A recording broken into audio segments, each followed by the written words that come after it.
Kapwa wala pang panalo ang Globoport at Phoenix sa tatlong laro ng magharap kahapon. Agad nagpakilala ang bagong import ng Fuel Masters na si Eugene Phelps. Kumana siya ng 19 puntos sa first quarter para sa 33-26 na abante. Sa second period, pinaloban ng Phoenix sa 12 ang lamang sa pangunguna naman ng Asian import na si Lee Guanhee. Pero sa pagtutulungan ni Joseph Yeo at Stanley Pringle, nakalapit ang Batang Pier sa halftime 58-53. Sa ikatlong yugto, napilitang bumalik sa dugout si Phelps matapos tamaan ng sikos sa bibig.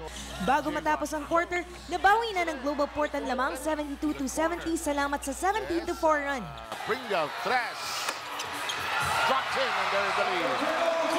Now, gumaganda niya yung flow. Hindi naman nagpaawat si Phelps sa kanyang pagbabalik. Nagpakalat siya ng 15 puntos sa payoff period para buhatin ang Phoenix.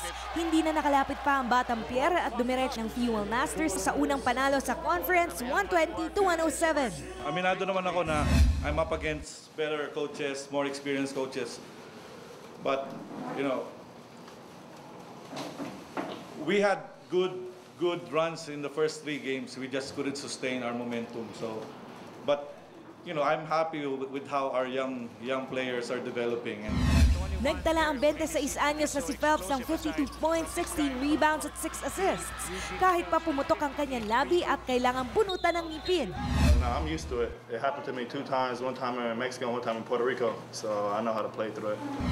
Lumagapak ang Globoport sa ilalim ng team standing sa record na 0-4.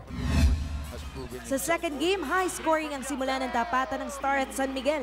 Sa pagtatapos ng yugto, abante ang Beermen 32-20.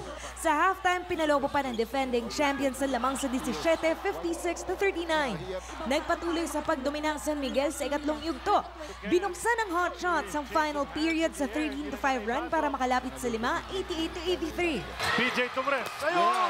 Pasok na naman para kay PJ Simon. Pero sumagot din ang Beermen ng 40-5 blitz sa huling 4 na minuto. Hindi na sila nagpabaya para makuha ang ikatlong panalo sa 4 na laro, 109-100.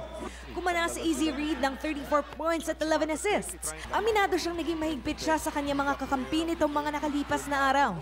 Isa pa lang ang panalo ng Star sa 4 na laro. Umaaksyon, Lynn Olivario, News 5.